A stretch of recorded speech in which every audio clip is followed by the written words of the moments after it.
इच्छा परिमाण नामापि धन धान्यादि ग्रंथम परिमाय ततोधिकेषु निस्पृहता परिमित परिग्रह दीक्षा परिमाण नामापि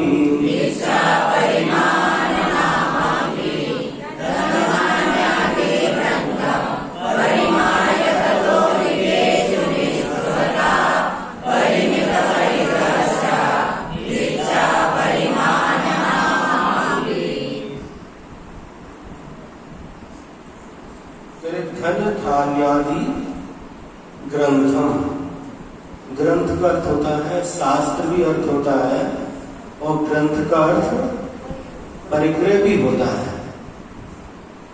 हाँ, एक एक शब्दों के कई अर्थ भी होते हैं, तो हमें प्रसंग के अनुसार उसका अर्थ निकालना पड़ता है।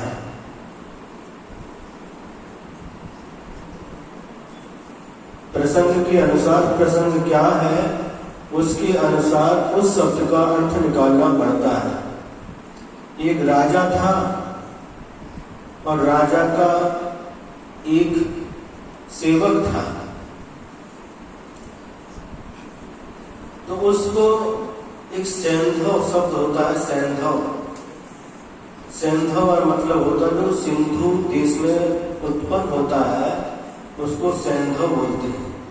तो सैंधव माने सैंधा नमक भी होता है और सैंधव माने घोड़ा भी होता है, लेकिन उसको पता था एक ही अर्थ, सैंधव मतलब घोड़ा। तो भोजन करने के लिए बैठा है राजा और उसमें नमक कम था, तो उस सेवक से बोला सैंधव आनय। क्या बोला? सैंधव आनय, यानी सैंधव को लेकर के आओ।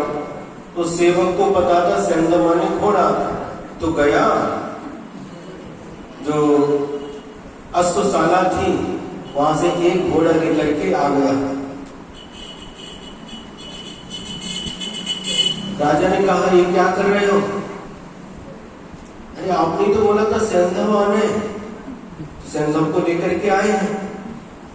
फिर राजा ने समझाया आपको सैंधव मतलब घोड़ा पता है, लेकिन सैंधव का मतलब नमक होता है, नमक भी होता है। तो फिर उसने ला करके वह नमक, सैंधा नमक दे दिया। अब उसको ध्यान में आ गया, राजा ने बताया था सैंधव माने नमक भी होता है। अब एक दिन राजा वन विहार के लिए तैयार हो गया।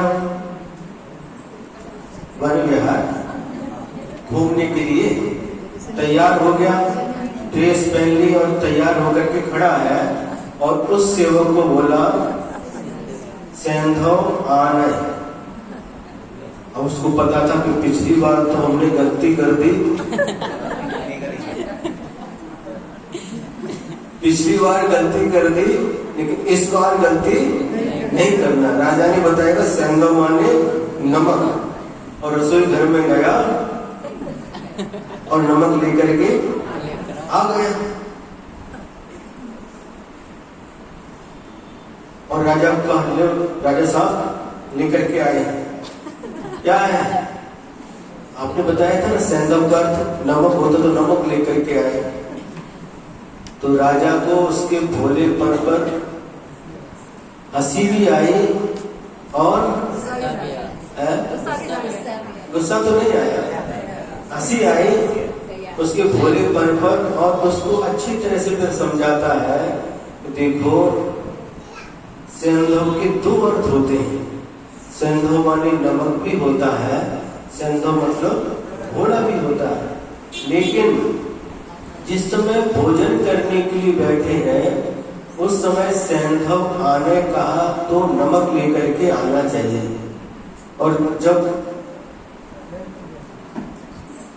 जाने के लिए तैयार हुए हैं उस समय सैंधव आना का अर्थ मतलब अब तो जाने के लिए तैयार है, तो घोड़ा लाना चाहिए।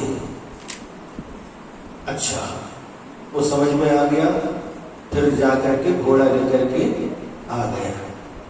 तो शब्द का कहने का तात्पर्य है, शब्द के कई शब्दों के कई अर्थ होते हैं, तो उस समय प्रसंग के अनुसार उस शब्द का अर्थ निकालना पड़ता है।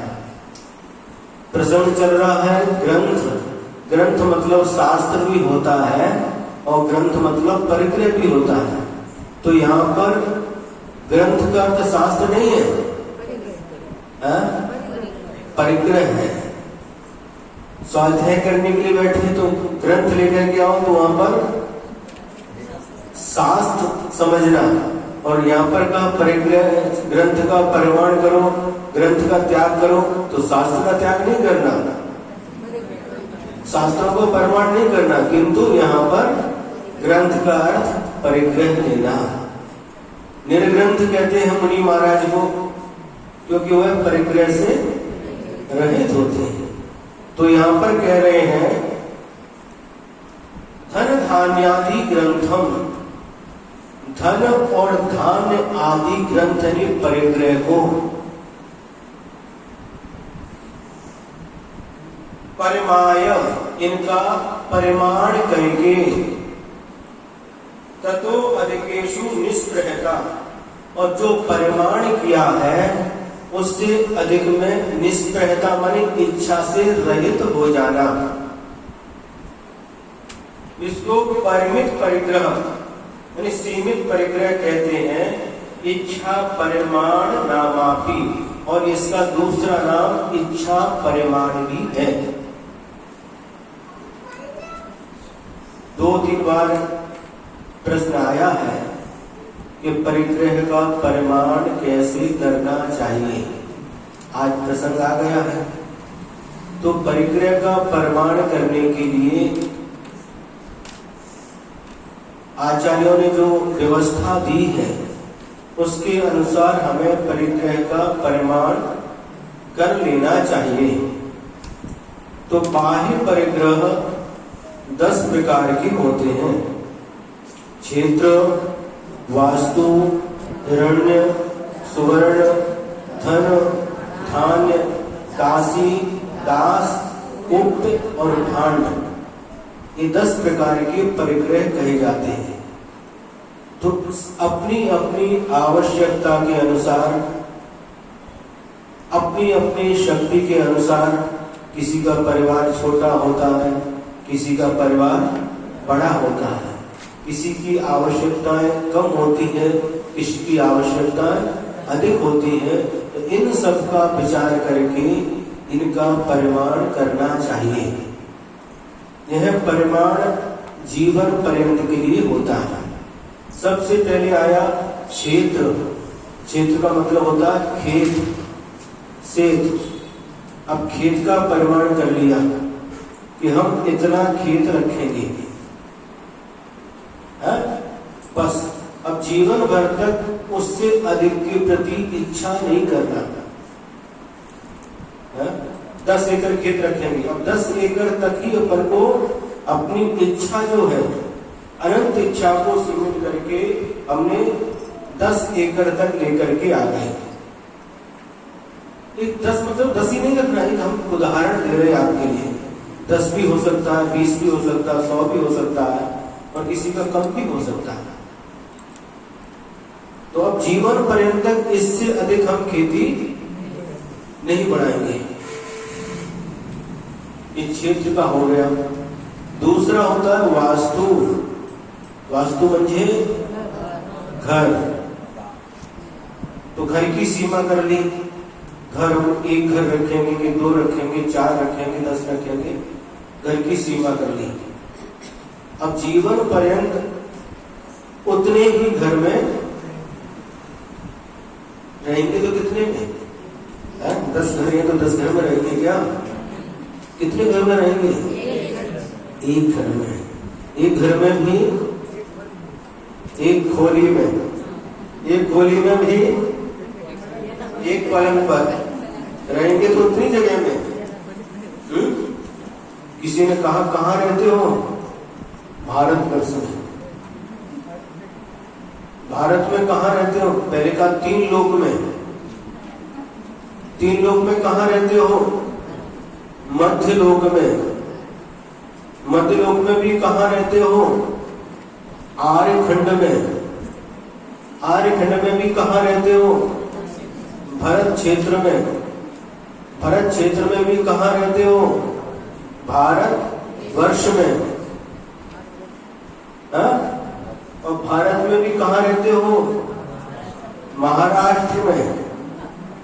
महाराष्ट्र में भी कहाँ रहते हो? यवतमाल जिला में। यवतमाल जिला में भी कहाँ रहते हो? पुसद में।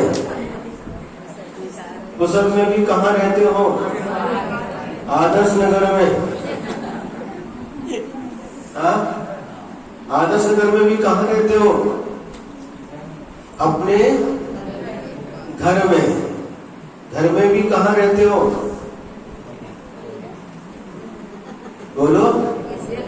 एक कमरे में। कमरे में भी कहाँ रहते हो? एक पलंग पर, एक खाट पर। हाँ, और उसमें भी कहाँ रहते हो? एक चटाई पर, जो भी है। हाँ, अब उसमें भी कहाँ रहते हो? बस यहाँ तक तो आपको पता चल गया। इसके आगे कहाँ रहते हो? इसमें भी कहाँ रहते हो? फिर आचार्य कहते हैं इस शरीर में। जो आत्मा है कहाँ रहती है? इस शरीर में। ये बात बहुत कम लोगों को पता रहता है। खाट तक तो आ गए, पलंग तक आ गए, इसके आगे इस शरीर के अंदर मैं रहता हूं। जैसे घर में रहते हैं उसी प्रकार से आत्मा इस शरीर रूपी घर में रह रहा है। और जिस दिन आयु समाप्त हो जाएगी, यह शरीर उसी घर में पड़ा रह जाएगा जिस घर को बनाया है। खून पसीना एक करके, मेहनत करके जिस घर को बनाया है, सजाया है, उसी घर में यह शरीर पड़ा रह जाएगा और हम यहाँ से महाप्रयाण कर जाएंगे, निकल जाएंगे। लेकिन शरीर यही रहेगा। घर को भी छोड़ करके जाना है। जो कुछ जोड़ा है, 10 प्रकार के परिग्रह जो कुछ इकट्ठे किए हैं, सब कुछ छोड़ करके जाना है। और इस शरीर में रहते इस शरीर को भी यहीं पर छोड़ करके जाना है। कोई भी व्यक्ति ऐसा नहीं हुआ कि मरने के बाद इस शरीर को साथ में लेकर के गया हो। इस शरीर को भी यहीं पर छोड़ करके जाना है। लेकिन फिर भी जीवन यापन के लिए जो जीवन मिला है, परिवार है, उसका संरक्षण हो, इसलिए धन की आवश्यकता होती है। धन के माध्यम से ही जो उसकी आवश्यकताएं होती है उसकी पूर्ति हुआ करती है। अब लेकिन आचार्य महाराज हमको ये आवश्यक तो है, गृहस्थ जीवन में ये सभी आवश्यक है, लेकिन उन आवश्यकताओं को कैसे सीमित किया जाए। कुछ वस्तुएं ऐसी रहती हैं जिनके बिना हम रह नहीं सकते, लेकिन कुछ वस्तुएं ऐसी रहती हैं जिनके बिना हम आराम से रह सकते हैं। देखो, बिना हवा के, बिना ऑक्सीजन के हम जीवित नहीं रह सकते। जीवन के लिए हवा आवश्यक है, पानी भी आवश्यक है, भोजन भी आवश्यक है कि नहीं? हाँ, भोजन के बिना हम कुछ दिनों, महीने तक भी चल सकते हैं, लेकिन पानी के बिना कुछ दिनों तक चल सकते हैं, लेकिन श्वास के बिना, हवा के बिना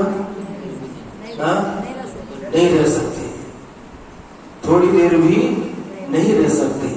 तो ये आवश्यकताएं हैं, ये हमारे जीवन के लिए आवश्यक वस्तुएं हैं। लेकिन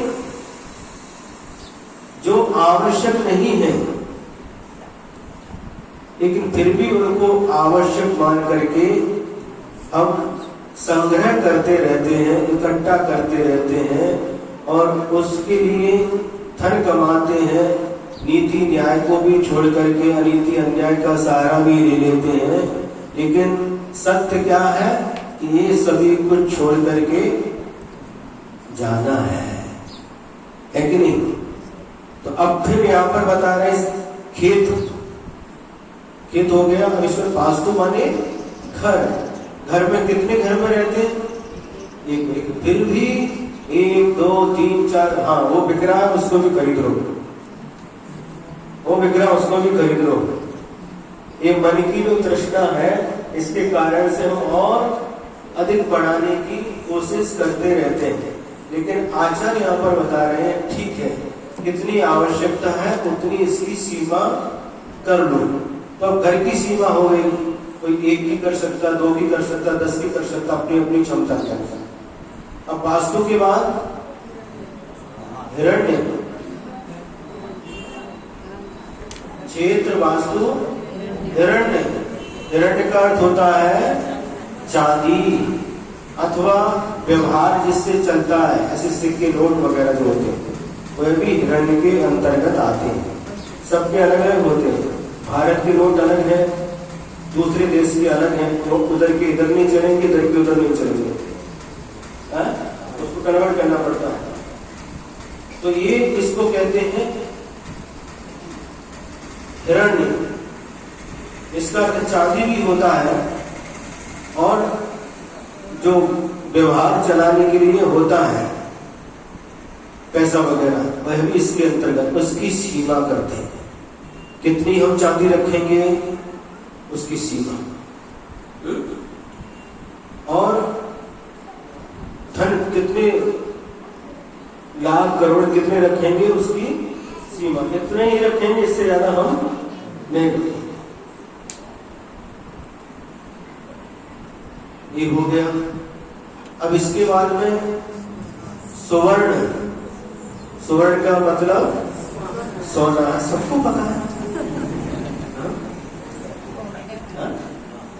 सोना सबको पता है। सोना, तो हम सोना कितना रखेंगे उसका वजन करके, आधा किलो, 1 किलो, 10 तोला, 5 तोला, अपनी सबके अलग अलग सब प्रकार के लोग रहते हैं ना। तो अपनी अपनी क्षमता के अनुसार वजन से और आभूषण से भी रख सकते हैं। गले का हार, हाथ की क्या बोलते हैं, हाँ, हाथ का, गले का, कान का, नाक का क्या क्या होता है वो सब आपको पता है। तो हम इतना रखेंगे, उसकी सीमा कर लेंगे, इससे ज्यादा नहीं रखेंगे। तो ये सोने की सीमा हो गई। इसके बाद में धन आता है, क्षेत्र वास्तु हिरण्य सुवर्ण धन। धन का अर्थ आचार्य ने लिया है चेतन धन। आप लोग धन का मतलब सोना चांदी समझते हैं, हीरा जवाहरात समझते हैं, लेकिन आचार्य ने कहा धन मतलब चेतन धन। गाय, भैंस, बैल, घोड़ा, हाथी,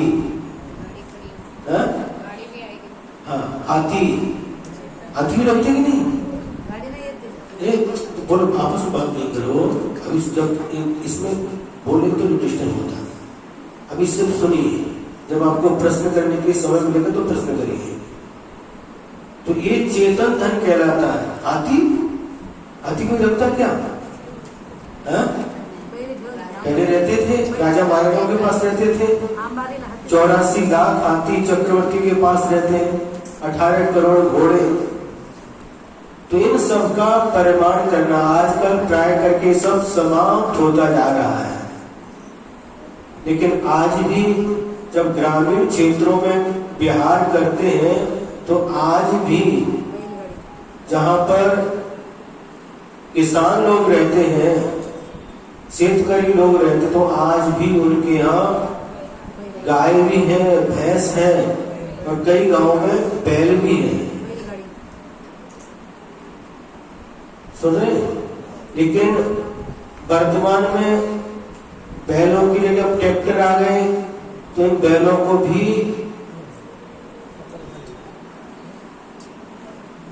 समाप्त किया जा रहा है। लेकिन आज भी कई जगह बैलों से खेती होती है, घरों घरों में भैंस है, गाय है। टिगडोरी में चातुर्मास हुआ था 2020 में, सभी घरों में ट्राई करके सभी घरों में भैंस है, गाय सबके पास में है। तो इनका परिग्रह का, इस धन का परिमाण करना, इतनी गाय रखेंगे, इतनी भैंस रखेंगे, इससे अधिक नहीं रखेंगे। जैसे उसके द्वारा आजीविका करने वाले नितिन आहाड़े, उनके गाय है, भैंस है, अब परिमाण कर लिया, कितना रखेंगे, कितना रखेंगे, 20 रखेंगे मान लो, अब उनके बच्चे होते गए, तो बढ़ेंगे। तो जितनी संख्या निश्चित की है, जो बढ़ते हैं, तो फिर उनको क्या करना, बोलो, दान करना।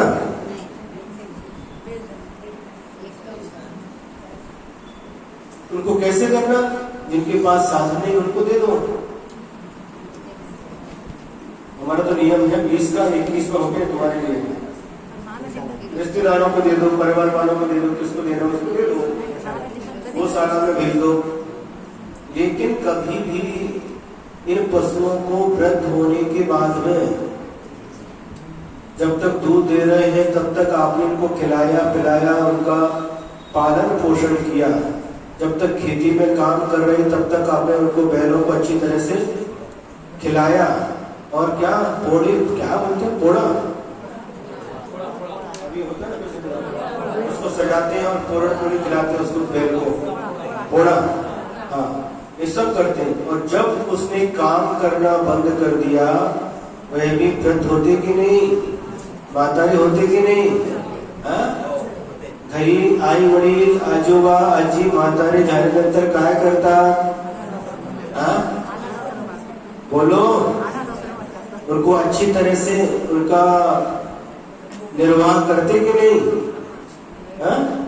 उसी प्रकार से ये जो पालतू पशु होते हैं, गाय भैंस आदि, ये भी हमारे घर के सदस्य की तरह होते हैं। इसलिए जब किसी के घर में गाय का, भैंस का मरण हो जाता है, अथवा किसी बच्चे का जन्म होता है गाय भैंस का, तो उसका भी सूतक लगता है, सोर वृद्धि आती है। घर में भैंस का बच्चा हो गया, उसकी वृद्धि होती है, पता कि नहीं, हाँ, वृद्धि होती है, सोर होता है, और मरण हो जाए तो उसका सूतक लगता है। क्यों? क्योंकि वो हमारे घर के सदस्य के समान, ऐसे मनुष्य के जैसे 10 दिन और 12 दिन तो नहीं लगता, शायद 1 दिन का उनका भी पालन करना पड़ता है। तो जब वह पशु वृद्ध हो जाते हैं, तो आचार्य ने लिखा, वृद्ध क्षीणान रुग्णान पशून बांधवान इव पोषयेत्। जो वृद्ध हो गए हैं, शरीर से क्षीण हो गए हैं और रोगी हो गए हैं, ऐसे पशुओं को अपने बंधु के समान उनका पालन पोषण करना चाहिए। और यदि वह पशु वृद्ध हो गए, काम नहीं देते, अब दूध देना भी बंद कर दिया, तो उस समय जो लोग इनको बेच देते हैं, बेचते हैं, तो कौन खरीदता उनको?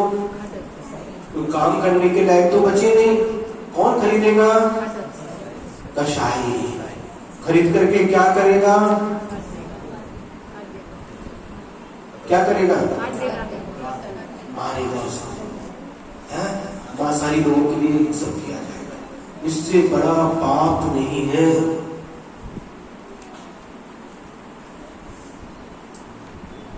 क्या? जैसे घर में अभी भी कई जगह हमने देखा है, गाय भैंस घर की रहती हैं, वृद्ध होने के बाद में उनको खिलाते पिलाते हैं, और आखिरी में नमोकार मंत्र सुनाते सुनाते उनको अच्छी तरह से उनका मरण कराते हैं।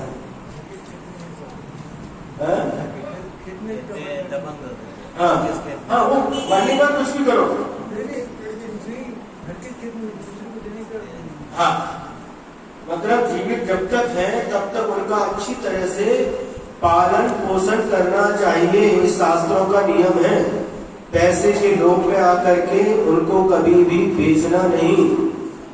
जीवन भर तक जिन्होंने काम किया, आपके खेत में काम किया, आपको जमीन नहीं रखना पड़ेगा। जीवन भर तक जिन्होंने आपको मीठा मीठा दूध पिलाया, दूध से आपने पेड़े बना करके खाए, बासुंदी बना करके खाई, दही दाग सब पिया, दूध खाया, और अब व्रत हो गए तो उनको मारने की, हम थोड़ी मार रहे हैं, लेकिन होगा क्या? उनके भविष्य के बारे में भी विचार करना चाहिए और आखिरी श्वास तक उनको अपने घर में ही रखना चाहिए। अच्छी तरह से उनका पालन पोषण करना चाहिए, तभी मानवता जीवित रहेगी। नहीं तो मानव के रूप में हम दानव बन जाएंगे। सुन रहे कि नहीं? और यदि मान लो किसी की परिस्थिति नहीं है तो वो सारा है, वहां पर उनके लिए रख दीजिए, वहां पर उनका निर्वाह होगा, लेकिन भूल करके भी उनको बेचना नहीं चाहिए। सुने कि नहीं? हाँ, रामगोड़ी में थे 2019 में चातुर्मास हुआ और वहां पर उस समय पूर आ गया, महापूर। हम देखते थे ऊपर जाकर के, मंदिर के ऊपर जाकर के धीरे धीरे पानी बढ़ रहा है, धीरे धीरे पानी बढ़ रहा है, और पानी बढ़ रहा, इतना पानी बढ़ता गया कि चारों तरफ से गांव को घेर लिया।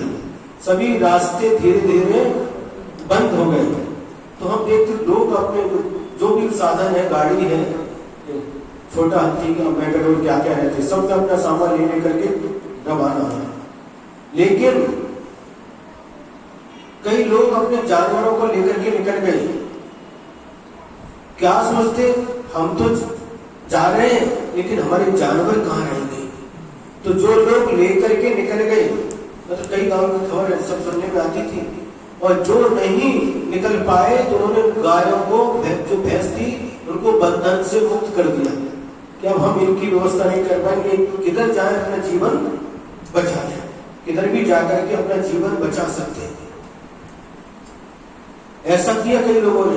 उस समय वहां जो चातुर्मास के लिए जो पेंडाल बनाया गया था, तो अपने बड़े महाराज जी, निर्यापक मुनि नियम सागर महाराज जी थे, उन्होंने कहा, उन्होंने घोषणा कर दी कि जिनके यहाँ जानवरों को रखने के लिए स्थान नहीं है तो वो आकर के इस पेंडाल में सभी जानवरों की सुरक्षा करें। पर्यूषण पर विश्वास नहीं बना तो कोई बात नहीं, लेकिन पशुओं का निर्वाह होना चाहिए, उनका जीवन बचना चाहिए। और वैसा ही हुआ, बहुत सारे लोगों ने भैंसे गाय ला के रखी, कई एक दो गाय ने उसी पेंडाल में बच्चे को भी जन्म दिया।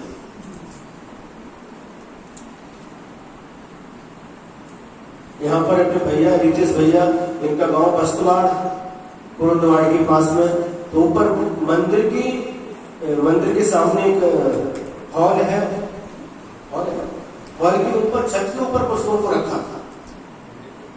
मंदिर के ऊपर भी सब जानवरों के ऊपर चढ़ा दिया।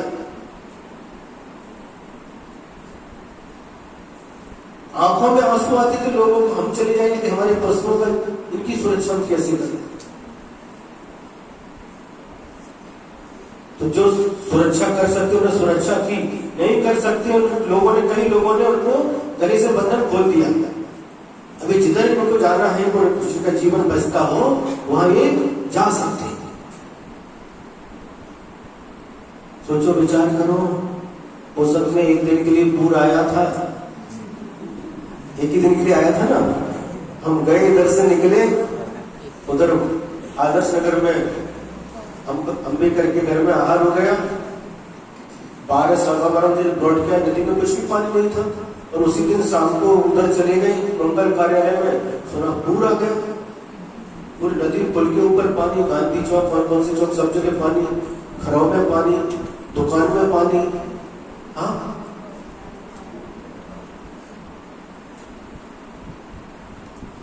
उधर भी जब वहां चले गए, वहां चौका था नरसिंह का था, तो उधर था, बीच में पानी आ गया, रोड पर कैसे जा ही नहीं सकते। परिस्थिति बन जाती है तो उस समय इन जानवरों की रक्षा करना भी हमारा कर्तव्य होता है। उस समय ये किसी ने मोबाइल में वीडियो ला करके दिखाया, किसी के घर में जानवर है रखे, ये पूर आ गया तो एक कुत्ता है उनका पालतू कुतरा, और घास की वो बांध करके रखी है, उसको मुंह से उठा करके लाता है और भैंस के सामने लाता है, मुंह से उठा करके लाता है, भैंस के सामने जाकर के लाता है। 3-4 बार गया और लेकर कहा रखा था तो बंदी है, वो लेकर के आता उसके सामने डालता। कुत्ता आज की पेंटिंग मोबाइल में दिखाया किसी ने, देखो उसके अंदर भी कितनी दया है, करुणा है। ये भूखी है तो उसको जाकर के रखना, और वो पानी के लिए वो रहती है ना सामने, उसमें नल लगा है, उस कुत्ते ने मुंह से जाकर के नल को भी खोल दिया।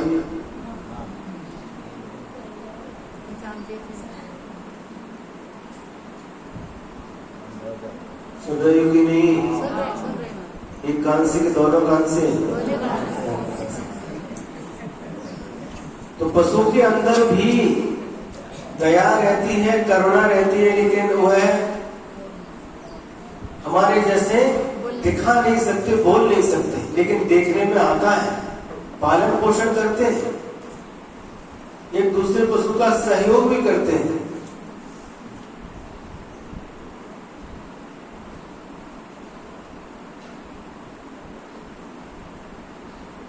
ऐसी हट्टी बड़ी में किसी ने बताया, वहां पर भी पूर आया था, मलप्रभा नदी है वहां पर, जो पुराना गांव था, सब सामान लेकर के तो आ गए, सबको लेकर के आए, कुत्ता को भूल गए।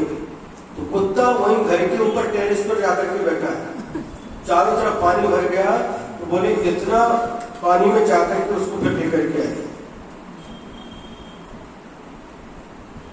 ये मूक पशु रहते हैं, लेकिन इनके अंदर भी दया है, करुणा है, संवेदना है।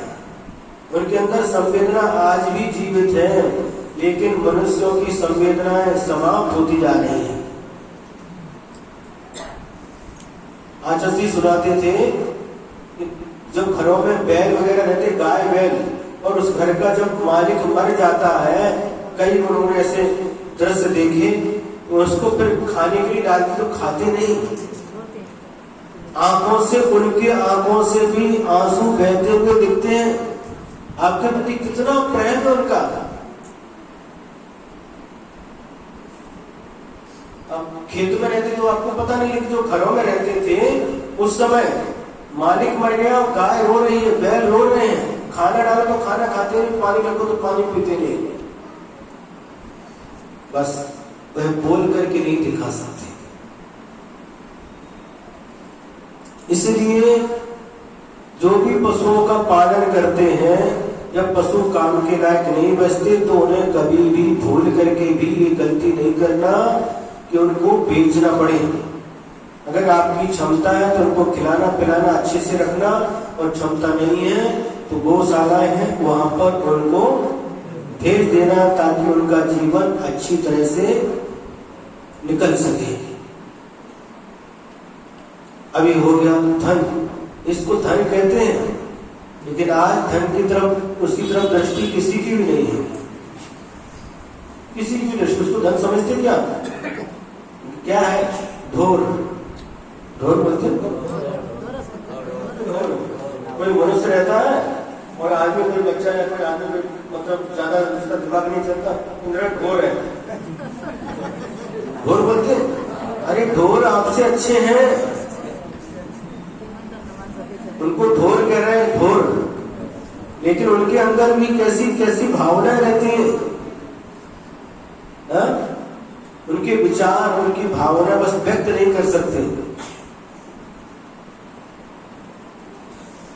ये चेतन धन है, ये धन है, किसी को लगता ही नहीं, लेकिन आचार्यों ने इसको चेतन धन कहा है। गोधन, गज धन, बाज धन और रतन धन खान, जब आवे संतोष धन, सब धन धूल समान। ऐसा एक दोहा लिखा है किसी ने।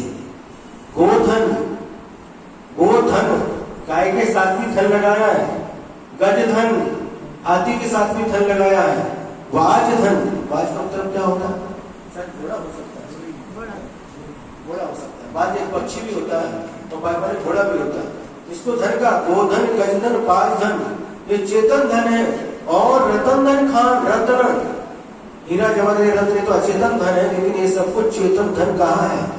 लेकिन जब आवे संतोष धन, इसके जीवन में संतोष रूपी धन आ गया, उसके लिए सर्व धन धूल समान, सारा का सारा हीरा जवाहरात सोना चांदी ये सब धूल के समान हो जाते उसकी दृष्टि।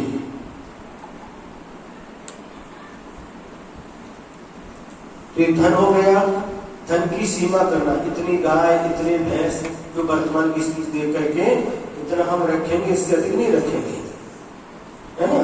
धन के बाद आ गया धान्य। धान्य का मतलब होता है जो खेत में उत्पन्न होता है, उसका नाम धान्य है।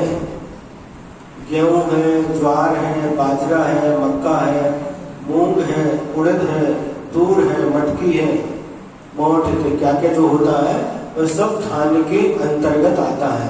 अब उसकी भी सीमा बनाना, कितना हम रखेंगे, ज्वार कितना रखेंगे, गेहूं कितना रखेंगे, चावल कितना रखेंगे, उस सब की सीमा बनाना। एक खाने की अपेक्षा से भी हो सकता है और व्यापार की अपेक्षा से भी हो सकता है। और किसी का धान्य का व्यापार है तो कितना रखेंगे, उसकी सीमा बनाना, धन धान्य। इसके बाद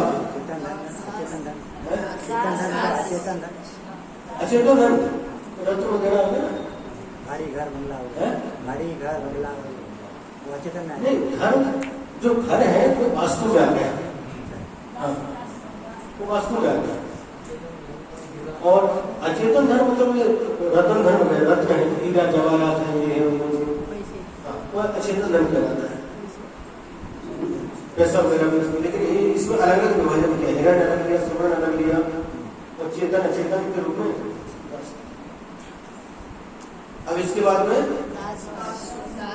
दास। दास मतलब नौकर।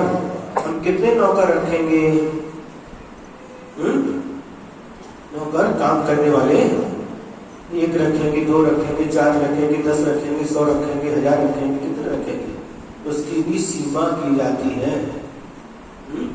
जिसका व्यापार बड़ा है सैकड़ों हजारों की संख्या में होता है। चर्चा में गई थी, वहां पर देखा कि बाबुली उद्यम है, उनका बड़ा कारोबार है कपड़े का, 4 मंजिल का उनका है। हम लेकर के गए थे, 3-4 दिन रुके थे, अपने ही धन से वहां पर जिनालय का निर्माण कर रहे हैं। वहां पर भूमि पूजन उसका शिलान्यास था, लेकर के गए थे। हम तीनों महाराज गए थे, सुपाश्वर महाराज भी थे साथ में।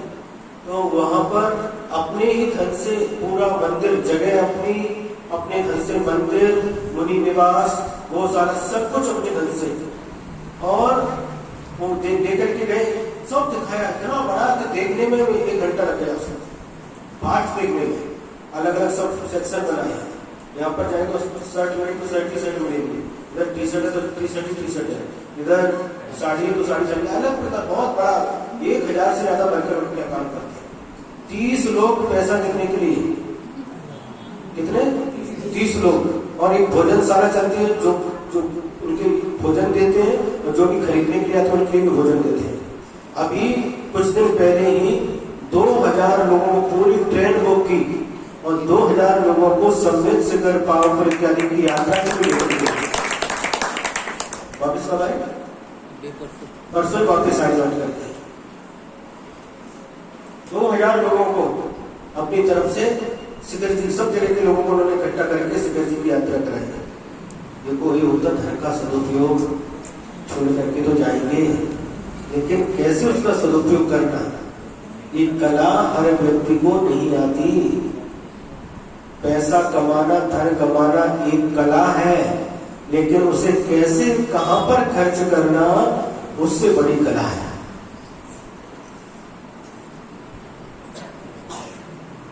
तो क्या चल रहा था? हाँ, नौकर। दास मतलब नौकर। कितने नौकर रखेंगे? पहले घर के काम सब घर के लोग करते थे, अभी ज्यादा पैसा बढ़ गया तो बर्तन वाली अलग,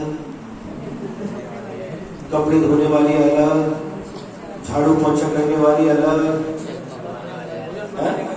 भोजन बनाने वाली, रोटी बनाने वाली अलग, पोड़ी बनाने वाली अलग, बता रहे हैं बच्चों को संभालने वाली अलग है, रखते पता नहीं, हमको पता नहीं। हाँ, सोचो विचार करो, पहले सब काम अपने हाथ से करते थे और सब स्वस्थ रहते थे, कोई बीमारी नहीं होती थी। आज देखो घर घरों में बीमारी घुस गई, बीपी, शुगर और ब्लड प्रेशर और पैर दर्द, कमर दर्द, थायराइड, क्या क्या कितनी सारी बीमारियां घर में घुस गई। पहले कुछ भी नहीं, सब काम जो पुराने लोग थे, आज भी पुराने लोग हैं, 100-100 वर्ष के लोग भी देखिए कितने स्वस्थ हैं। कहते महाराज कभी हम दवा खाना नहीं गए, दवा खाना हॉस्पिटल कभी नहीं गए जीवन में, कभी दवा खाने गए नहीं। और क्या करते वो सब, उनसे पूछताछ करते हैं, सब घर में चक्की से दांती से पीसना, और खलबत्ते में कूटना, पीसना, धोना, कुएं से पानी खींचना, ये सब मेहनत करते रहते हैं तो शरीर स्वस्थ होता है, स्वस्थ रहता है। झाड़ू लगाना, जो भी काम रहते घर गृहस्थी के, सब करते रहने से शरीर स्वस्थ रहता है। और अब सब काम करने वाले, ये वाले वो वाले सब लगा के रखे, मेहनत कुछ होती नहीं। जिम जाते हो, वहां पर पैसा देकर के एक्सरसाइज करते जाकर के, नो सो हम बच्चे आज क्या 20 कदम भी चला तो गाड़ी निकालेंगे, 20 कदम भी जाए तो गाड़ी निकालेंगे। बिल्कुल मेहनत समाप्त हो गई। अगर मेहनत होती है तो शरीर स्वस्थ रहता है। हाँ, गुरु जी कहते थे आधा भोजन कीजिए, दुगना पानी पियो, तिगुना श्रम, चौगुनी हंसी, वर्ष 125 जीव। 125 मतलब 125 वर्ष तक जीवित रहना है तो आधा भोजन करना, उससे दुगना पानी पीना और 3 गुना श्रम करना, परिश्रम, मेहनत, परिश्रम तो सब समाप्त हो गया। आधा भोजन की जगह भोजन तो डबल हो गया, लेकिन परिश्रम समाप्त हो गया, कुछ परिश्रम बचे ही नहीं। महिलाओं के काम रहते थे, महिलाएं परिश्रम करती थी, पुरुष के काम रहते थे, पुरुष परिश्रम करते थे, पसीना निकलता था, तिगुना श्रम और चौगुनी हंसी। हंसी, अब हंसी नहीं बची। कौन सा क्लब होता है, हास्य क्लब, वहां जाकर के हंसते, बनावटी हंसी हंसी। हंसी कहाँ है? सब टेंशन टेंशन टेंशन में दुनिया जी रही है। हाँ? क्यों? हंसी कहाँ है? पहले सब रहते थे, सब परिश्रम करते थे, अच्छे से प्रेम से मिल करके रहते थे, खाते थे, पीते थे, हंसते थे, तो स्वस्थ रहते थे। आजकल सब समाप्त होता जा रहा है। चक्की की जगह गिरनी आ गई, तो मिक्सी आ गई, तो क्या क्या सब कुछ वो इतने, इसके बाद भी होता नहीं, उसको बनाने वाले के लिए अलग से रखा है। देख लो, जो जितना श्रम करेगा उतना ज्यादा स्वस्थ रहेगा। देख लो, बरोबर है। हाँ, तो हमारा समर्थन कर दिया। जितने हास्य करते थे, सुनो, हास्य करते थे, पीसते थे, तलते थे, दाने कर, सब कुछ अपने आप में एक्सरसाइज होती थी, सब योगा अपने आप होता था और स्वस्थ रहते थे। हाँ, अब देखो एक चीज और बताते हैं। आज से 40-50 साल पहले जब बच्चे का जन्म होता था तो कितने सीजर होते थे, देख लो। 8-8, 10-10 बच्चे रहते थे, 5, 4, 5, 6, 7, 8, 9, 10, 11, क्या क्रिकेट टीम, उससे भी ज्यादा होते थे। लेकिन सीजर कितने होते थे? तो मैं बता रहे 9 भाई बहन है, कोई सीजर नहीं है। हाँ, मैं तो कह रहा हूं, कोई सीजर नहीं। और आजकल देखो घर घर में सीजर डॉक्टर ने साधन बना दिया आपको, बस निकालो, कैसे तो निकालो।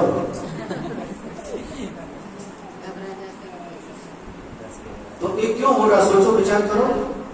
पहले भी संतान का जन्म होता था, लेकिन सहज नॉर्मल डिलीवरी, आज ये सीजन से क्यों चालू हो गया? और जितने भी जानवर होते हैं, चाहे वो पालतू जानवर हो या जंगल में रहने वाले, उनका कभी सीजन सुना आपने? इन सबको पर विचार करना चाहिए।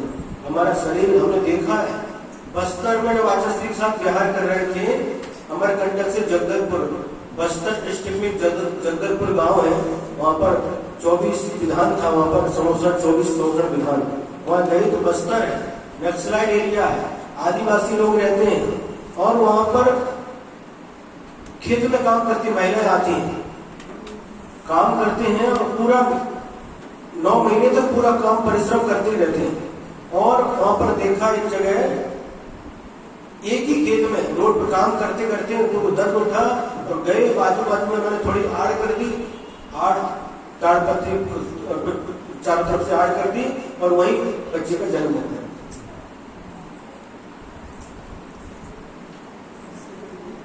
तो ये परिश्रम नहीं होने के कारण से सारी समस्याएं आती जा रही हैं। इसलिए हमें स्वस्थ रहना है तो परिश्रम से कभी भी मुख नहीं मोड़ना चाहिए। सब गर्मी, पहले पंखे नहीं थे, कूलर नहीं, एसी की बात ही नहीं, फिर भी लोग कैसे रहते थे? आज का पंखा हाथ से घुमाते थे, और कई लोग ऊपर लगा करके वो रस्सी खींचते उससे। हाँ, श्रीमंत आदमी कैसे जीवन जीते थे, बीमारियों के नाम नहीं थे। अब जब देखो तब बीमार। गुरु सागर महाराज जी कहते हैं सब कुछ सेट है लेकिन माइंड अपसेट है। उसका कारण यही है ना।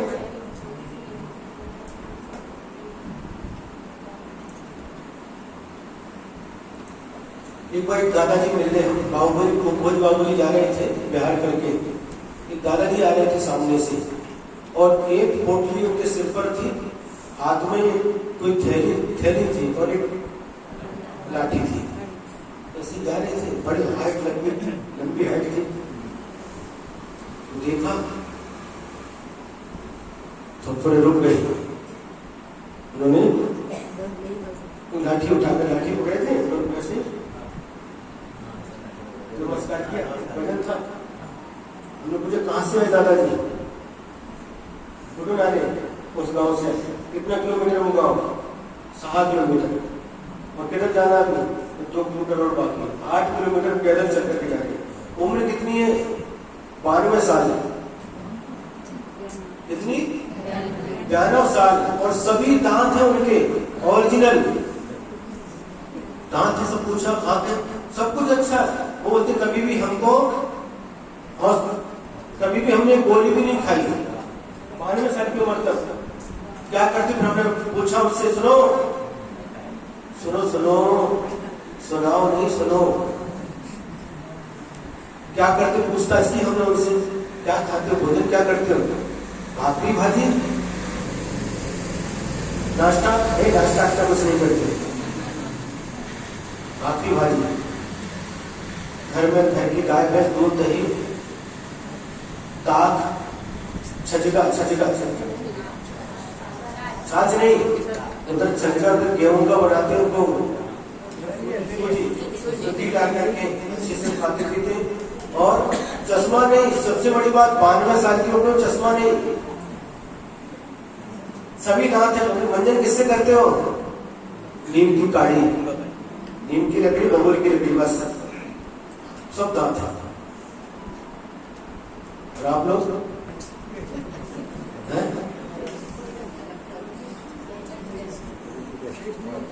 टूथपेस्ट करते हैं, सबसे खतरनाक है टूथपेस्ट। कोलगेट वगैरह जो करते हैं बहुत खतरनाक है, इससे कैंसर जैसे रोग होने की संभावना है। राजीव दीक्षित का है, उसमें अपर संदेश सिखा सकते हो। उनका जो वक्तव्य है, आचार्य साहब ने भी कई बार वो बोले थे, इससे बहुत बड़ी खतरनाक बीमारी होने की संभावना है। और सबसे बड़ी बात यह है, टूथपेस्ट बनते कैसे हैं?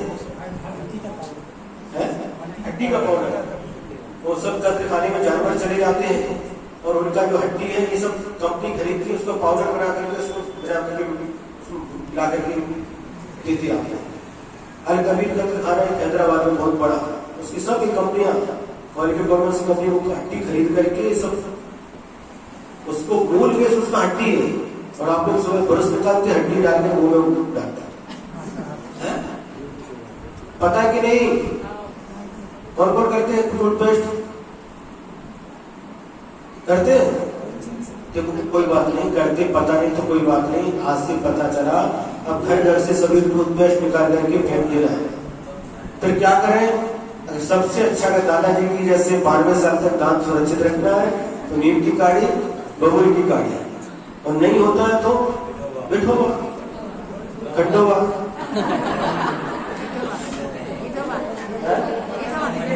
पातंजलि का भी आता है, विद्यांजलि का भी है, पूर्णायु का भी है।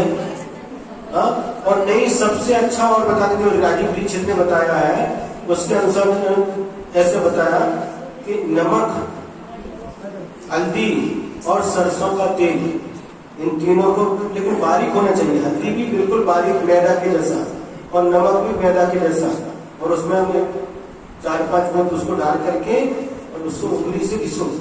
उनका कहना है कभी भी आपको पाइलिया नहीं होगा, कोई दांतों के रोग नहीं होंगे, दांत सुरक्षित रहेंगे। एक बात। दूसरी बात, जब पूना में थे, तो पूना में एक जहाँ रुके थे चिंचवड़ में, बाजू में एक कोठारी जी थे, उनका घर था, घर में बहुत पुरानी लाइब्रेरी थी, तो लिखाने के लिए लेकर के गए, एक नोटबुक मिली वहां पर, उसको पलटा, बहुत सारी चीजें उसमें लिखी थी उसके पुरानी जमाने की। तो उसमें लिखा था नीम के बीज और फिटकरी, फिटकरी मतलब तुरटी, और लौंग सेंधा नमक, इन तीनों को समान अनुपात से लेकर के इसका पाउडर बना करके यदि दांतों से मंजन के रूप में इसका उपयोग करते हैं तो दांत संबंधी कोई भी रोग आपको नहीं हो सकता।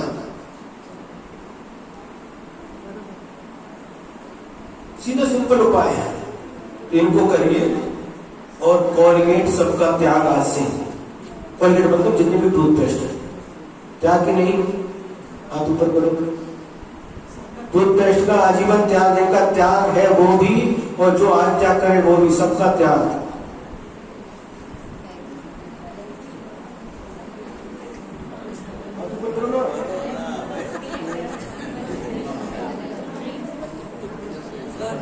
बहुत अच्छा, सभी का त्याग, ठीक है। कोई भी अंजलि बंजलि कुछ भी नहीं,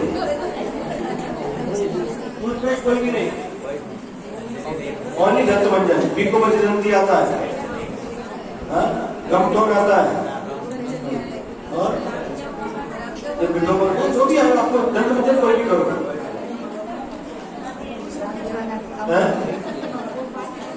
बात नहीं करो, शांत वशा, गप कुंड, से कसते थे हमारे,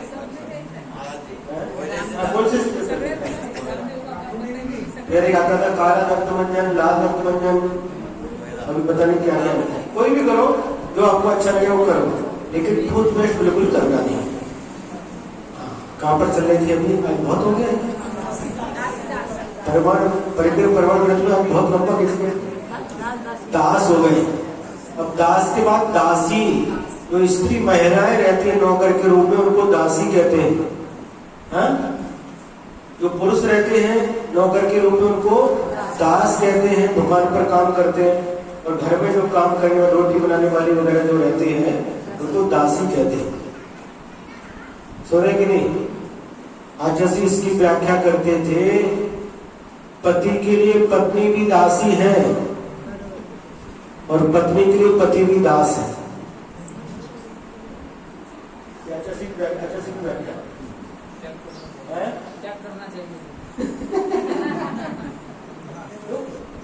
ऐसा बोलते थे। अच्छी बात है। हाँ, तो ये दासीदास हो गए। अब इसके बाद में दासीदास के बाद कुप्य है ना, क्षेत्र वास्तु हिरण स्वर्ण दासीदास है, धान्य हो गया, हो गया। अब कुप्य और भांड, कुप्य मतलब किराना का सामान जो कुछ भी लगता है घर गृहस्थी में, कपड़े में जो भी लगता है सब कुछ कहा जाता है। और भांड मतलब बर्तन, बर्तन जो भोजन वगैरह बनाने के लिए सामान लगता हुआ है कुप्य, और बर्तन यानी भांड, मराठी में भांडो भांडे बोलते हैं, भांडे बोलते हैं। एक भांड शब्द संस्कृत का है, इनकी भी सीमा करना, लेकिन बर्तन कौन से रखना, जर्मन के नहीं, एल्युमिनियम के नहीं, नॉन स्टिक, कुकवेयर, हैंडलियम और नॉन स्टिक, कुकवेयर, हैंडलियम, जर्मन। ये किसी भी बर्तन का प्रयोग नहीं करना, प्लास्टिक के बर्तन नहीं रखना। प्लास्टिक के रखते कि नहीं, कई लोग पानी भरने के लिए प्लास्टिक के लेकर के जाते हैं, वो कलश के जैसे बाल्टी प्लास्टिक की आ गई। इन सब का उपयोग नहीं करना। पहले के बर्तन कैसे होते थे, तांबे के, पीतल के, और बड़े बड़े सेट लोग रहते, चांदी के भी रहते थे। हाँ, आजकल देखते कई घरों में जो पुराने बर्तन है उनको बिल्कुल शोकेस में रखा है, और जर्मन के बर्तन का यूज जो करते। ये क्यों निषेध कर रहे हैं, इसको सुनो। पहले भारत में ये जर्मन मतलब एल्युमिनियम नहीं था। ध्यान से सुनो, बहुत अच्छी बात बता रहे हैं। अन्ना पहले भारतवर्ष में जर्मन एल्युमिनियम के बर्तन नहीं थे। ये कब से आए, जो अंग्रेज लोग आए यहाँ पर, और अंग्रेज लोगों ने जो हमारे भारतीय लोगों को कैद करके रखा जेल में, तो उन भारतीय लोगों को भोजन जर्मन एल्युमिनियम के बर्तन में पका करके खिलाते ताकि जल्दी फुट फुट करके मरे।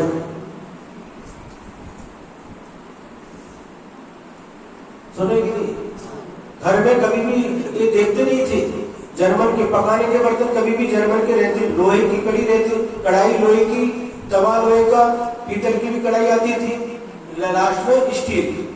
ये तो कभी देखने को नहीं मिलता था उत्तर भारत में। यहाँ आज हर घर में मकान तो बनाया 2 कोटी का, 5 कोटी का, लेकिन घर में बर्तन वो अज्जी के जमाने के रखे, हमारी सासू रखे।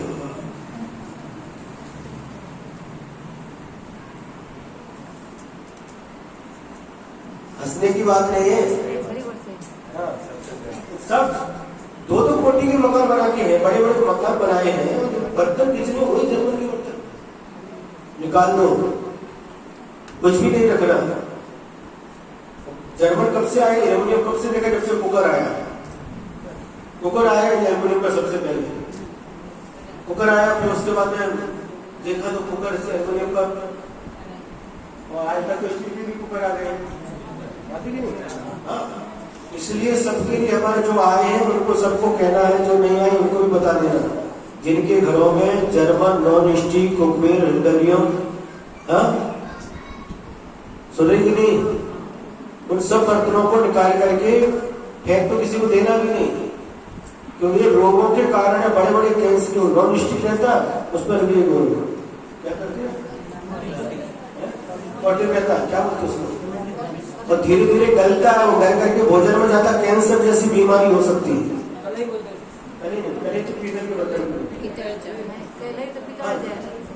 तो इसलिए इन बर्तनों को कभी भी उपयोग नहीं करना। महाराज वो बर्तन वो काले पड़ जाते हैं, उसमें लग जाता, चिपक जाता, बुद्धि खराब हो गई तुम लोग। पहले के लोग क्या करते थे, साफ सुथरा दिखना चाहिए, बस कुछ लगना नहीं चाहिए, काले नहीं पड़ना चाहिए। काले क्या, काले कैसे पड़ेंगे, गैस पर बनाते हो, लगना नहीं चाहिए, मेहनत नहीं होना चाहिए है? हाँ, एक अच्छा अच्छा बता। पहले के जमाने में बर्तन को स्वच्छ करते थे, राख से गीला करके भी करते थे, सूखे भी करते थे। और आजकल क्या बोला? ये लिक्विड आ गया, साबुन से करके बहुत खतरनाक है ये साबुन भी कई जगह भैया जी बताते, चौके में जाते हैं, कई चम्मचों में साबुन रहता है, कई बर्तनों में साबुन दिखता है, और वो साबुन खा जाएगा, पेट में जाएगा तो क्या करेगा? अल्सर, कैंसर जैसी बड़ी बड़ी बीमारी होने की संभावना है। कितने आलसी हो गए आप लोग। बड़े राख मिलती नहीं, मिलती कि नहीं राख? जाओ फ्री गली में जाकर के, फ्री गली क्या पूरा में आज भी उधर जाते, उधर से निकलते हैं, हमारे आपको सब पता है। वहां पर आदमी वो क्या भार चना फुटाना बनाते, वो बड़ी सेकते हो, राखी रखे वहां पर लेकर के आओ। नहीं तो अगर ये नहीं होता तो रीठा पाउडर है, सिकाकाई पाउडर, इनका उपयोग करो, लेकिन ये साबुन वगैरह का उपयोग नहीं करना, बहुत खतरनाक है। और कई बार देखो एक चीज और बताते हैं, जो केटली वगैरह रहती है ना, केटली कैन क्या होती है आप लोग, और उसमें जो जोड़ की आती है, 2 प्रकार की आती है, एक अखंड रहती है, एक ज्वाइंट रहता है। जहाँ ज्वाइंट रहता है वहाँ अच्छी तरह से स्वच्छ नहीं होता, साबुन वगैरह में उसमें फंस जाता, निकलता नहीं, अथवा अन्न भी फंस गया, तो वहां पर समूर्जन जीवों की उत्पत्ति होती रहती है। ऐसे इन कैन का उपयोग नहीं करते, जो अखंड रहती है उसका उपयोग करना, और ऐसे होना चाहिए जिसमें अपना हाथ जांच सके अच्छी तरह से स्वच्छ करने के लिए, ऐसी चीजों का उपयोग करना चाहिए। अरे क्या सुना रहे हम इसलिए सुना रहे हैं, कम से कम आप लोगों का सबका स्वास्थ्य अच्छा रहे, सर्वे संतु निरामयाः, सभी निरोगी रहे। तो रोगों के जो कारण हैं उन कारणों से अपन बचें, और बच करके सबका स्वास्थ्य अच्छा रहे। स्वास्थ्य अच्छा रहेगा तो हम धर्म का साधन अच्छी तरह से कर सकते हैं, प्रतिमा का पालन कर सकते हैं, व्रतों को धारण कर सकते हैं। इसलिए सब बता रहे हैं आपको। चीनी मिट्टी का चाय पीने, हाँ चीनी मिट्टी तो भाटी का छोटा उसमें रहता है, वो भी उपयोग करने के लायक नहीं है। चाय भी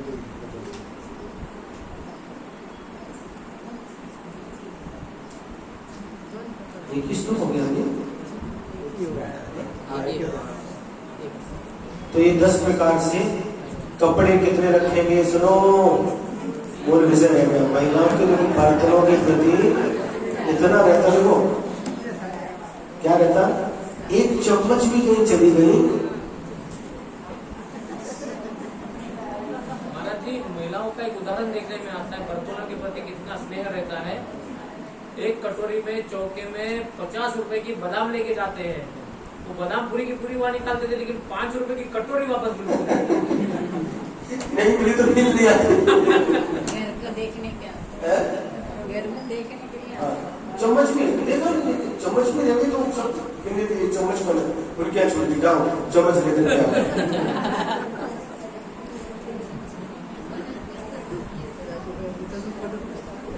ये हो गया। अब कपड़े के बारे में हर बार दीपावली पर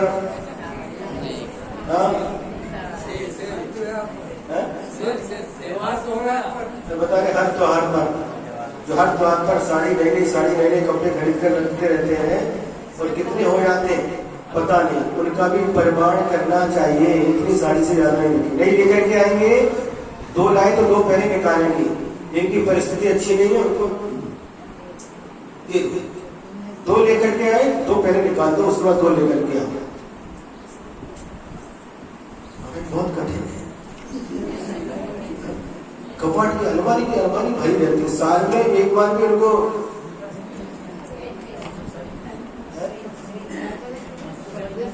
ये बता रहे समझे 500 साड़ी निकलती बता रहे हैं। हाँ वो भी आई नहीं आज करके बता रहे, नहीं करके बता रहे, वो नहीं है इसलिए बता रहे। हिम्मत है, हिम्मत नहीं। इसलिए इसलिए इनका परिमाण करो, और जो परिमाण है उसमें से भी जब लाना है तो उनको निकालना, को लेना। जब बर्तन हो चाहे ये हो, उनको निकालना, 2 निकालना 2 लेना, 4 निकालना 4 लेना, तो ये बैलेंस बराबर बना रहेगा। इस प्रकार से वस्त्र का किसमें आएगा? वस्त्र का किसमें आएंगे? रुपये भाड़े वस्त्र का इसको देख करके बताएंगे किसमें आएंगे। साइज रुपये में आएंगे। कुंभ में जाने, बर्तन में तो नहीं आएंगे, कुंभ में लेना चाहिए। रुपये देखो हाँ, कुंभ में लिखा है। अच्छा, ज्ञान सागर महाराज जी ने इसके जो मानव धर्म रत्न श्रापाचार्य के ऊपर हिंदी में मानव धर्म नाम की टीका लिखी है, उन्होंने कुंभ के अंदर वस्त्र दिया, वस्त्र कुंभ के अंदर।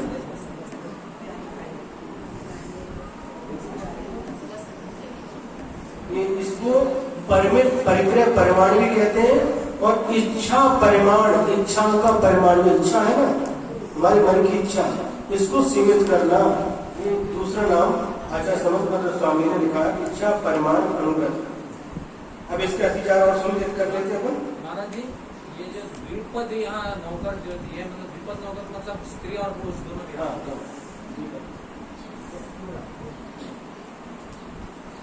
अति वाहनाति संग्रह,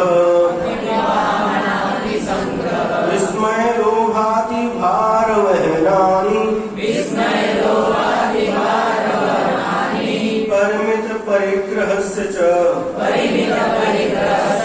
विक्षेपाः पंच लक्ष्यन्ते। अति वाहनाति संग्रह, विस्मय लोभाति भार वहनानि, परिमित परिग्रहस्य च विक्षेपाः पंच लक्ष्यन्ते।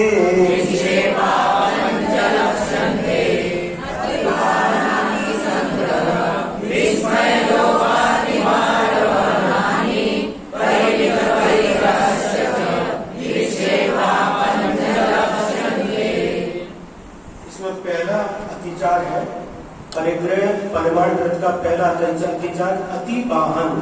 इसका 2 प्रकार से अर्थ पढ़ने को मिलता है। एक पहला है अति वाहन, माने अति वाहन रखना, वाहन गाड़ी, बैलगाड़ी, टांगा, जो कुछ भी है, अति वाहन रखना। और दूसरा अर्थ यह है कि वाहनों का परिमाण करने के बाद उन्हीं जो बैलगाड़ी, जो बैल इत्यादि से अधिक काम लेगा। 2 प्रकार से अर्थ इसका पढ़ने को मिलता है। पहला अतिचार हो गया अति संग्रह, लोभ के कारण से अति संग्रह कर लेना। क्या? अब खेत में होगा सोयाबीन, संग्रह, अभी रेट कम है और संग्रह करके रख लो, रेट बढ़ेगा तब इसको बेचेंगे। अति संग्रह, अपने खेत करके रख लिया, दूसरे को खरीद करके रख लिया, तो ज्यादा कीमत मिलेगी उसको बेचेंगे। ये दूसरा अतिचार हो गया। तीसरा अति विस्मय, अति सबके साथ लगाना, अति विस्मय, विस्मय माने आश्चर्य। इन्हें क्या किया, जो सोयाबीन हुआ था खेत में, सामान्य रेट जो चल रहा था उसमें बेच दिया, लेकिन दूसरे ने क्या किया, उसने बेचा नहीं, उसने संग्रह करके रखा। जब रेट बढ़ गया तो उसको बेच दिया। उसको देख करके उसको विस्मय हो गया, अरे हमने बेच दिया, अगर हम भी रखते तो हमें भी ज्यादा पैसा मिलता था। विस्मय कर रहा उनको देख करके, खेद कर रहा, विस्मय कर, विस्मय माने आश्चर्य भी होता, खेद भी होता, खेद कर रहा, हमने क्यों जल्दी बेच दी। तो ये हो गया अति विस्मय नाम का अतिचार। दूसरे दुकानदारों द्वारा अधिक दिनों तक अधिक संग्रह के साथ अधिक लाभ हुआ देखकर अति विस्मित होना अथवा अति खेद करना। अति लोभ, विशिष्ट लाभ होने पर और अधिक लालसा करना। लाभ तो हो गया और अधिक होना, और ज्यादा होना चाहिए, और ज्यादा चाहिए, और ज्यादा चाहिए, अधिक तृष्णा, अधिक लालसा होना अति लोभ कहलाता है। और अति भार वहनानी, लोग में आकर इतना अधिक व्यापार बढ़ा लेना जिससे श्रावक धर्म में और 6 आवश्यकों के विधिवत पालने में कमी आना अथवा व्यापार की अधिकता के कारण से दूसरों पर भार आने से कष्टकारी होना। इतना व्यापार फैला दिया भगवान के दर्शन के लिए, भगवान के अभिषेक पूजन के लिए भी समय नहीं मिल रहा है। सुने कि नहीं?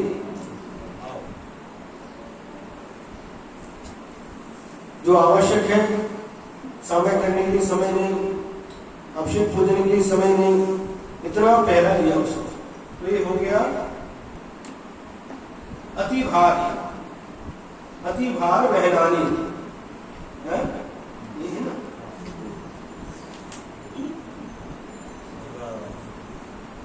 इस प्रकार से अथवा ये इन्होंने लिखा है कि घोड़े आदि को उनकी शक्ति से अधिक जोतना, उन पर ऐसे बोझा लादना, ये 5 परिग्रह प्रमाण के अतिचार बतलाए गए हैं। अर्थ परिग्रह परिमाण अनुव्रत के 5 अतिचार हैं। आवश्यकता से अधिक वाहनों, रथ, घोड़ा, मोटर आदि सवारी के साधनों को रखना, अधिक वस्तुओं को संग्रह करना, दूसरों के लाभ आदि को देखकर आश्चर्य करना, अधिक लोभ करना और घोड़ा आदि को उनकी शक्ति से अधिक जोतना, लादना, उन पर अधिक बोझा डालना। ये कर्म ऐसा भी किया गया है। अब जैसे मतलब किसी ने क्या किया, नियम दे दिया हम एक खेत रखेंगे, एक ही खेत रखेंगे। अब दूसरा बाजू का खेत बिक रहा था और उसको भी खरीद लिया, और जो 2 थे उनके बीच की मेड़ निकाले के उसको एक कर दिया। एक ही खेत का नियम है, हमारा 2 नहीं रखेंगे, बीच की जो वो था ना मेड़ बोलते हैं, उसको निकाल दिया, 2 खेत का एक खेत बना दिया, इनका हो गया। आपको भी बताएं, हमारा नियम था एक हार रखेंगे, हार 1 और चूड़ियां 4। अब क्या किया, इतना रखेंगे तो नियम था। हार था मात्र कितने रुपए का होता है, हार का वजन कितना होता है, 5 तोले का माल है। अब हार तो एक ही रखना है, ज्यादा रख नहीं सकते, ज्यादा रख नहीं सकते, तो क्या कर दिया, सुनार के पास गए, गुजरी में गुजरी सुनार रहने गए सुनार के पास में, और क्या किया, वो हार दे दिया और उसके साथ में 5 तोला और दे दिया, भैया इसको 2 हाथ तो नहीं बनाएंगे, लेकिन नियम हमारा एक का, उसको मोड़ के और उसमें डाल करके हाथ बनवा दिया। चूड़ियां 4 थी और कितना रहता है, उसका वजन कितना होता है,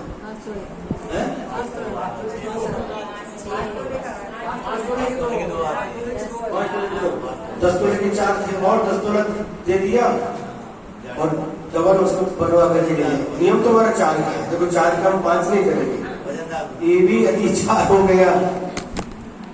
बहुत समझदार रहते हैं, कैसे रास्ता निकालते हैं बीच में, ऐसे संख्या तो नहीं रखेंगे लेकिन वजन बढ़ा। ये सब अतिचार कहलाते हैं, अति भार। कौन से 5 मिनट एक बार इनको उच्चारण करो। पहला अतिचार बोलो, अति वाहन। इसके 2 अर्थ बता दिए, ज्यादा आवश्यकता से अधिक वाहन रखना और अथवा जो है, अब नियम तो ले लिया हमने, बैल है हमारे पास 4 है और थे, उनको सीमा बनाई 4 से काम लेना, लेकिन खेती में 4 से इतना काम लेने लगे जो 8 का काम तो 4 से ले रहे हैं, ये इसका अतिचार कहलाएगा।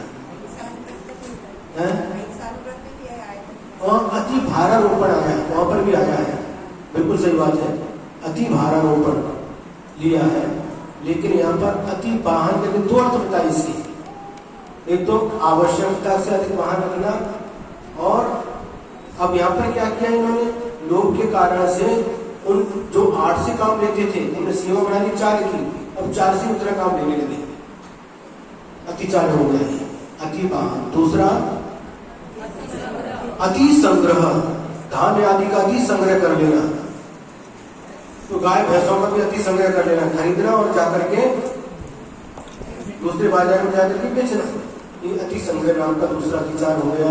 तीसरा अति विस्मय, किसी को अधिक लाभ हो गया, बेचने के बाद में ज्यादा प्रॉफिट हो गई, नफा हो गया, आश्चर्य करना।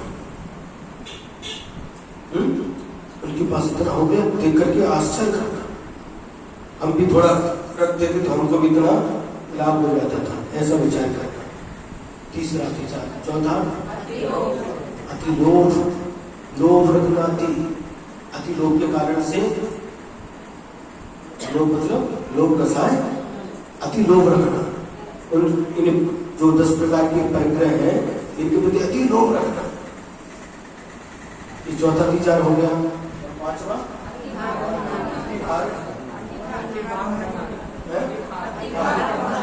अति भार वैनानी, मतलब जो भी है, चाहे वो पशु हो अथवा मनुष्य हो, उनकी शक्ति से अधिक काम लेना।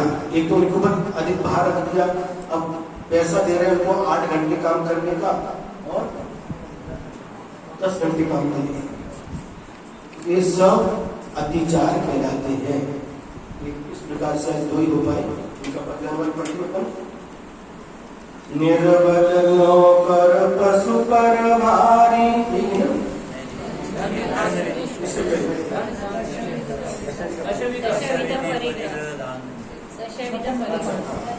दस विध परिग्रह धार्यादिक का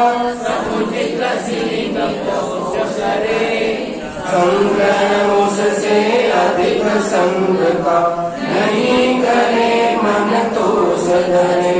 परिमित परिग्रह पंचम अनुव्रत, यही रहा सुन सही जरा। इच्छा परिमाणक भी प्यारा, नाम इसी का कभी करा। बहुत भार को ढोना संग्रह, व्यर्थ संग का अति करना। विस्मृत होना, अति लोभी बहुभावन रखना। परिमित परिग्रह पंचम अनुव्रत, ये पांचों ये दोष रहे। इस विध कहते जिनवर हमको, भीतरागत दोष रहे। भीतरागत दोष रहे। अब 5 अनुव्रतों का क्या महत्व है? आगे बताएंगे इसको। इन 5 कल भूलना नहीं, बहुत अच्छा श्लोक आ रहा है। इनको निधि कहा है, 5 अनुव्रतों को निधि कहा है, और इसका क्या फल होता है आप कल सुनेंगे। आज समय हो चुका है। दीक्षा क्या है? दीक्षा और दीक्षा में क्या फर्क है? ये दीक्षा जो है ऊपर, दीक्षा और दीक्षा में क्या फर्क है? ये दीक्षा दिया नहीं, आपने दीक्षा। हाँ, ये पूछ रहे हैं। देखो, ये दीक्षा नहीं है, ये व्याकरण के अनुसार परिग्रह है ना, वो स्याद शब्द, स्याद और इच्छा का जो था आधा था, ग्रंथ था, है? तो ये नियम रहता है, जब वर्ग का पहला अक्षर आए, वर्ग कितने बताए थे हमने? 5। का वर्ग, क ख ग घ य, चवर्ग च छ ज झ य, कवर्ग ट ठ ड ढ न, तवर्ग ता थ द ध न, और पवर्ग प फ ब भ म। पता है ना? तो जब आधा अक्षर हो, मतलब स्वर से रहित हो, इसमें स्यात आया, और सामने यदि कोई स्वर आ जाए अथवा घोष आ जाए, घोष बताया था आपको, याद है कि नहीं? वर्ग का पहला और दूसरा अक्षर छोड़ करके तीसरा, चौथा, पांचवा, कवर का ख को छोड़ना, ग घ य, चवर का ट ठ ड ढ ढ, तवर का द ध न, पवर का ब भ म। ये इनको घोष कहते। ये 15 और ये 4, 15 और 4 19 और 1 ह, ये घोष कहलाते हैं। तो जब वर्ग का प्रथम अक्षर हो सामने, और सामने कोई घोष आ जाए अथवा कोई स्वर आ जाए, स्वर मतलब आ से लेकर के अहू तक, तो उस जो विसर्ग आधा अक्षर है उसका उसी वर्ग का तृतीय हो जाता है। तो यहाँ पर स्यात था, ता का यहाँ पर दा हो गया, तो कवर का पहला अक्षर ता है, तृतीय अक्षर त थ द, यह दा हो गया। तो दा हो गया। अब दा होने से सामने इच्छा था, दा तो आधा है, तो इच्छा का ई दा में मिल गया तो दीक्षा बन गया। ऐसा जैसे सम्यक दर्शन, सम्यक सुनो, सम्यक दर्शन क है सम्यक और दर्शन, दा आया, दा घोष है, त था दा तीसरा, तो क था, अब इसका तृतीय बन गया क ख ग, तो सम्यक दर्शन। महाराज जी इसका संधि विग्रह करे तो स्यात् और इच्छा आएगा। हाँ, स्यात् और इच्छा, सम्यक दर्शन है। ये व्याकरण का नियम है। तो ये हो गया स्यात् इच्छा, स्यात् इच्छा। महाराज जी इसमें भोग तथ्य जी, लेकिन भोग तथ्य ही दसवें धुन पूरी वाली है, भोग तथ्य दसवें धुन स्थान में पूरी वाली है, तो वो उनका भोग देना नहीं। वहां पर 10वें गुण स्थान में सूक्ष्म लोभ रहता है। देखो लोभ अलग अलग प्रकार के चारों दशाएं हैं। अनंतानुवर्ण की संबंधी अलग है, प्रत्यक्ष अप्रत्यक्ष अनावरण संबंधी अलग है, प्रत्यक्ष अनावरण संबंधी अलग है, संवरण संबंधी अलग है। संवरण में भी सती सूक्ष्म लोभ 10वें गुण स्थान में रहता है। नहीं था नहीं के बराबर।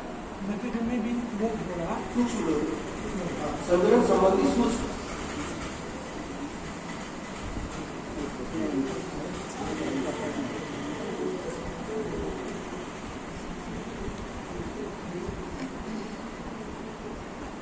प्रश्न आया है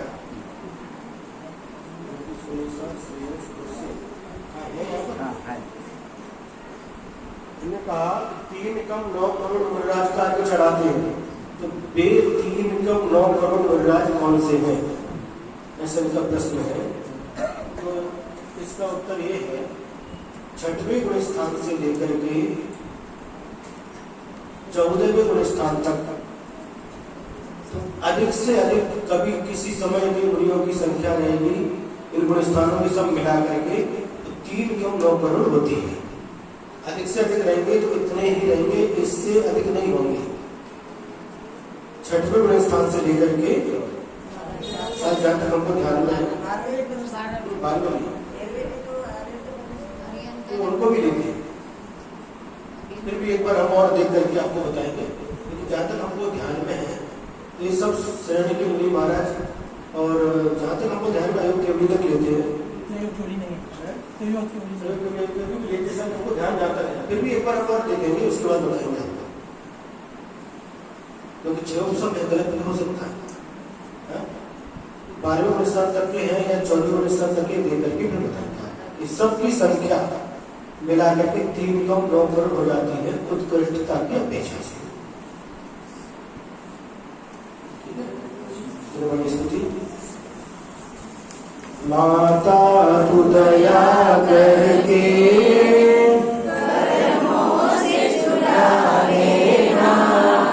इतनी सी विनय तुमसे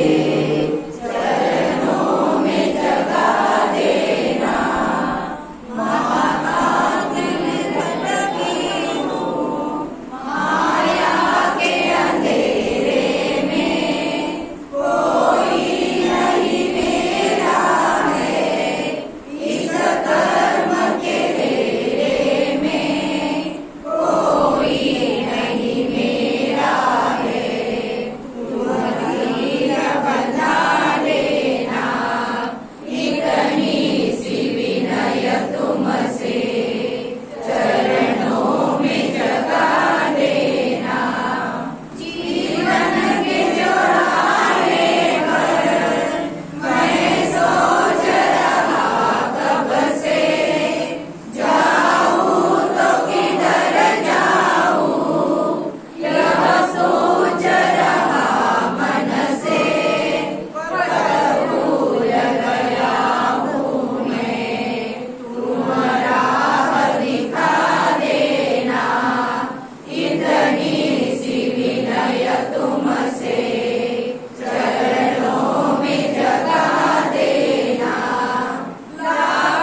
वाणी माता की जय। परम पूज्य आचार्य गुरुदेव श्री विद्यासागर जी महाराज की